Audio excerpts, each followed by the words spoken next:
Please warmly welcome Andy Schoonbroodt.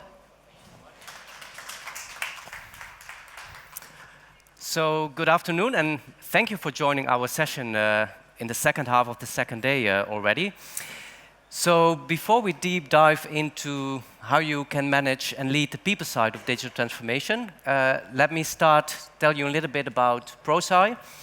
So I'm Andy Schoonbroodt. I'm Enterprise Growth Director at Prosci Europe.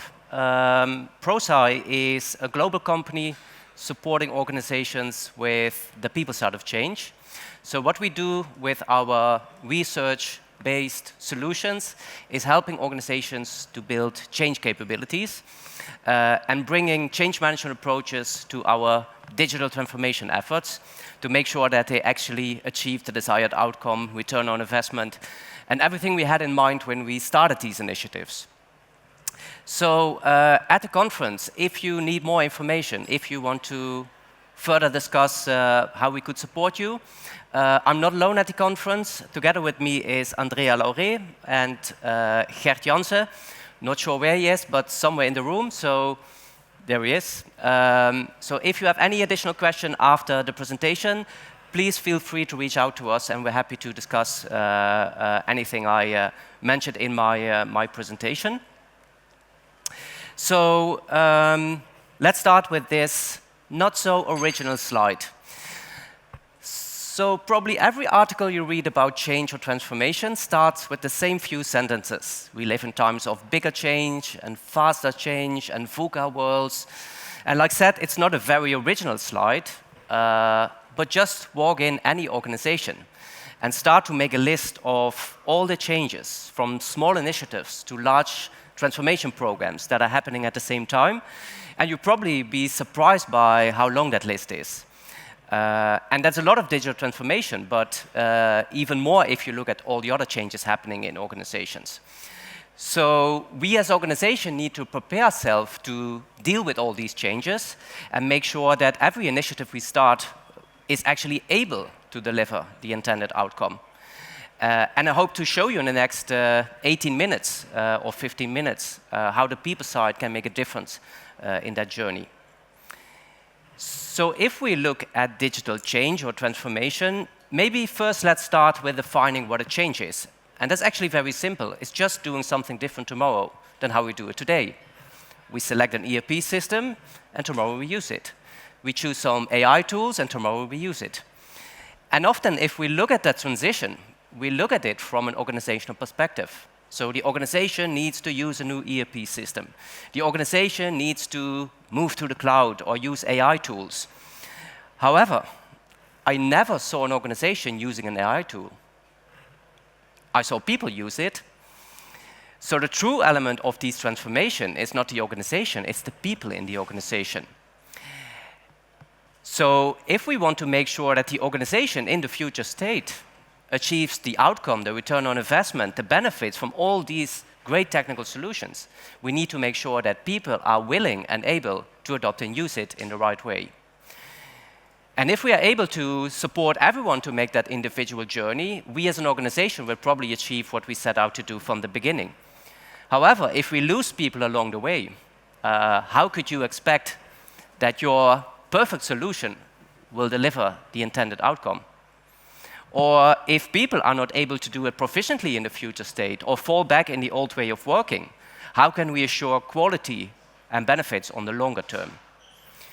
So our challenge is to support people to make that journey and thereby achieving the intended outcome for the organization.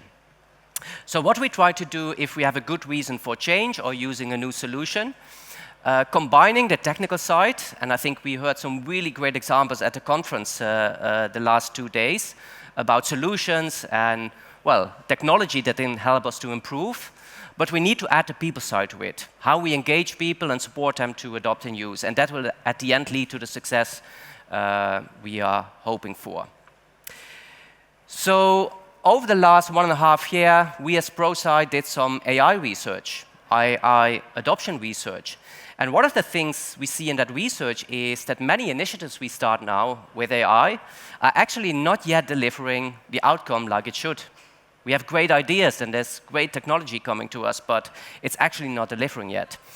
And one of the most important research findings on the barriers of delivering the intended outcome is that most challenges identified, 63%, are about human factors of implementation and not about the technology. Which means that, well, no matter how good your technology is, if people don't use it or use it in the right way, it will not deliver outcome. And when we ask people, what is your main AI implementation barrier, the #1 most mentioned barrier was user proficiency, which means not only that people use it, but also use it in the right way. So that means that the people side is something we cannot neglect in these journeys. So if you need to create buy-in in your organization with your customers, that we need to spend energy, time, resources on the people side, we need to put it in the right context. And I really love this quote from Stephen Covey, right? Priority is a function of context. So the people side is not a thing to make people happy or something that's nice to have. It's actually something we need to assure that we deliver the intended outcome. And we see in our research that initiatives where we are more excellent in managing and leading that people side are 7 times more able to deliver the intended outcome. So how can we bring this into practice? That's, of course, the big question. So what are these critical aspects of a successful change or transformation? For this, I want to introduce the Prosci Change Triangle, which, based on our research, gives us what a healthy transformation initiative could look like. And if you would ask me to join you in your organization or in your initiative, the first question I probably would ask you is, why do you want to use AI? Why do you need a new ERP system? And the answer I hope you give me is because we have a good reason for it. We have a problem we need to solve. We see an opportunity we want to achieve. And that middle of the triangle, having a clear vision, North Star, a definition of success, knowing how the future state should look like, is important for 2 reasons. The first one is, if you don't know how success looks like, how would you know that your initiative was successful? Secondly, the first question your people will probably ask is, why? Why do we need to change? Why is the things we do today not good enough anymore? And if you have a good reason for change, and you define your success, and you know what you are trying to achieve, what many organizations do and are really good at is the technical side. So we start to design, develop, implement solutions, AI tools, ERP systems, moving to the cloud, culture change, process improvements. And while this is very important and you really need to tackle it, you also now need to ask the question, to what extent do you think that that technical solution alone will deliver the success, or the fact that people are engaged and are willing and able to use it? And where on the technical side, we often use methodologies like project management, or we work agile or iterative or lean or Six Sigma or whatever we have in place to tackle it. On the people side, change management methodologies can bring value to make sure that we don't leave it to chance, or not only send people to training and then expect that we tackle the people side of change. And we know from all the research that the better you integrate both sides of the triangle, the more successful you will probably be. And I will show you how to manage that people side in a minute. And then, of course, we have one corner of this triangle empty, and that's leadership. Because without a vision, without clear communication and conversation, without leadership, well, lead by example, we're probably not able to engage people in the right way. And where leaders, maybe in some organizations, are still used to mainly be active on that technical side, where they take decisions about scope and resources and go and no-go moments. On the right side, we expect something different from leaders. And that's leading by example. That's being clear about the vision and the why of the change. That's about building coalitions, so we send out the same message. So when your CEO is telling your people, AI is important for innovation and the future of our company, and my own manager says, well, I don't know. What do you think the impact on your people is? The better you have the 3 corners in place, the more likely the middle can be achieved. And this is something you need to do with structure and intent. So, Prosci Change Triangle. And for you to bring home maybe after this presentation is go back to your AI initiatives, go back to your digital transformation and say, how much of our expected success depends on adoption and usage? So if you install your solution and you do nothing, what percentage of your ROI will you get? But people use it. What percentage will you get then? So how do we tackle that people side? How do we tackle that right side of the triangle? Jeff Hyatt, the founder of Prosci, who wrote the first ADKAR book, our most important model, said, what is the real secret to successful change? It's not the things we are busy with every day. We're developing communication plan and engagement sessions, and we send people to training, and we have all kinds of approaches. And while all these things are probably very important, the secret lies in understanding how people change.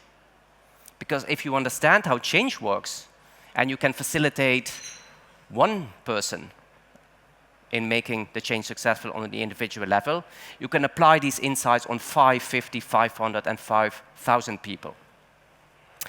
The ADKAR model is the model we use for individual change. It gives us the 5 building blocks of adoption and usage, the 5 building blocks of how people go from current state to future state.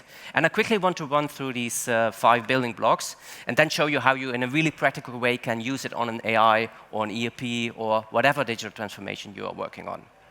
So the first question people will probably ask if you start a new initiative is why? And whatever change management methodology you use, it always starts with the why. Whether we call it urgency or awareness or Simon Sinek with the golden circle. And awareness is, of course, the middle of the triangle I showed you. So the better you define success, the more compelling that story is, the better you can create awareness. And actually, from our research, we know that the primary cause of employee resistance is a lack of awareness. They just don't understand why this is important or why this is important now. And while awareness is about understanding the need for the change for the organization, the second building block, that's the challenging one, desire. So if people are impacted by a change, or we ask people to change, they probably look at from both sides to the change, right? What do I like about the change? What do I not like about the change? What motivates me? What demotivates me? What do I win? What do I gain? Sorry, what do I gain? What do I lose? And if the pros are stronger, they probably feel motivated to engage and participate. If what they lose is stronger, or what they're afraid of, then probably they have a lack of desire or even resistance. And as you can imagine, this is not something you can dictate. This is a personal decision, because what motivates person A could be demotivating for person B. So desire is the tricky part, but we definitely can do something about it. And to give you a really practical example, if you're going to drive in your car, if you have a driver license, you need to buckle up. That's what we decided, right? Because it's safe. But some people like to drive without buckling up, because that's just the way they like to drive, right? And for these people, we put a sign along the road, and the sign says, please buckle up, it can save your life. Because if you get in an accident, the consequences of not buckling up can be real, severe, and something you want to prevent. For most people, this will be the motivator, because you don't want to have that risk. However, you always have people who say, well, I understand, but I just like to drive without buckling up, and it won't happen to me, and I'm the best driver ever. So for these people, we put a second sign along the road, and the second sign says, please buckle up because it's the law. And just some people would just buckle up because it's the law, or we as an organization took a decision and I will apply to it. And some people will say, I know it's the law, but I don't agree with the law. Or I don't agree with what we are doing in this company, and I will just keep driving without buckling up. And for these people, of course, you have a third sign. And I think you can guess what's on the third one. It's the fine, right?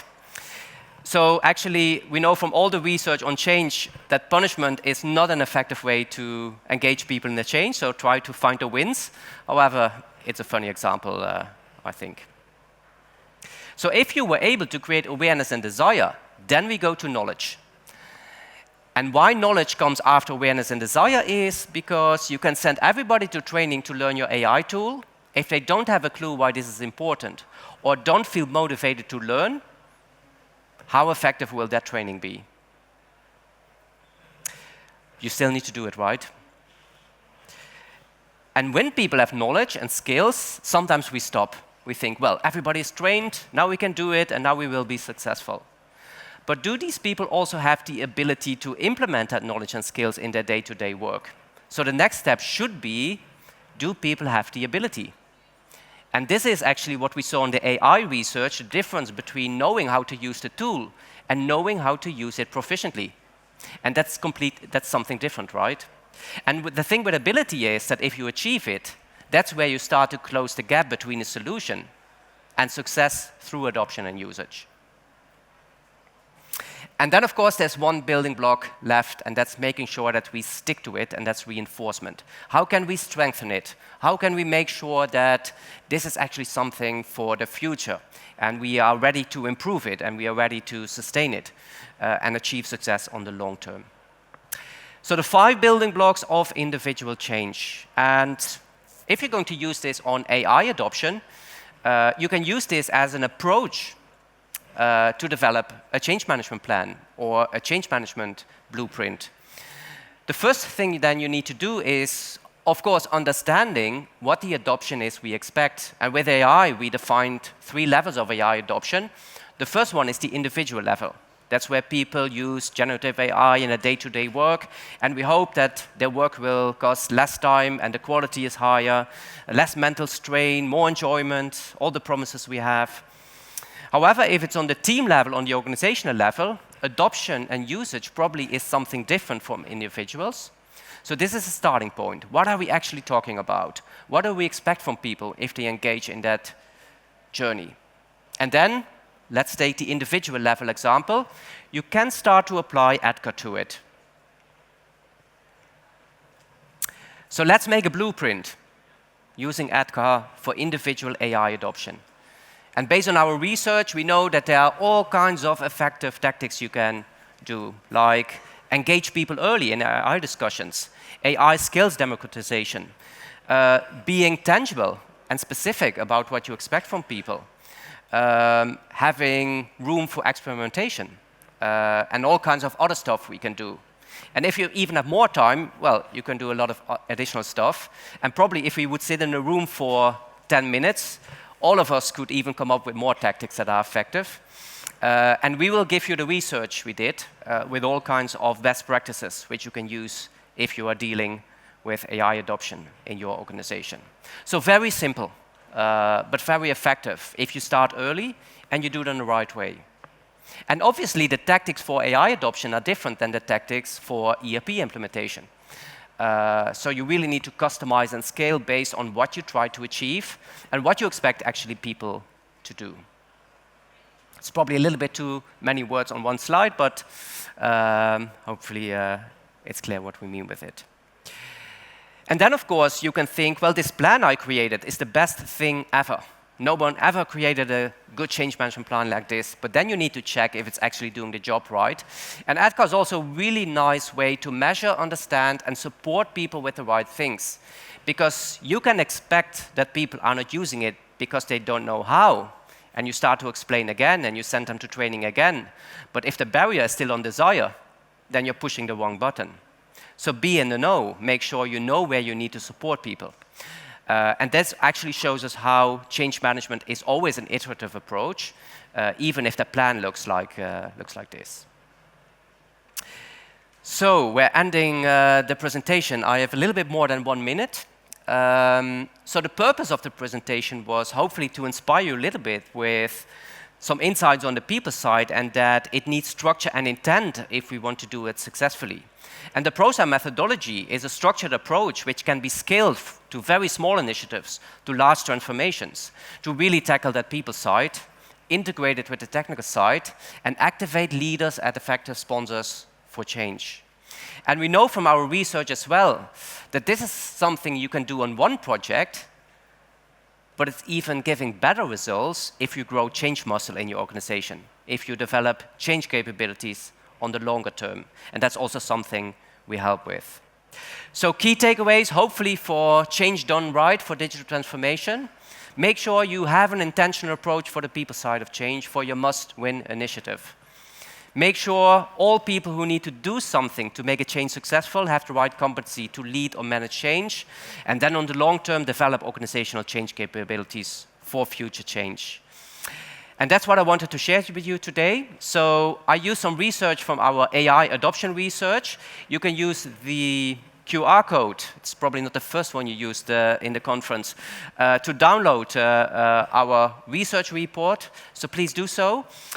If you have more questions, Gert, Andreas, myself are around the room, and I'm happy to continue the conversation. Thank you so much.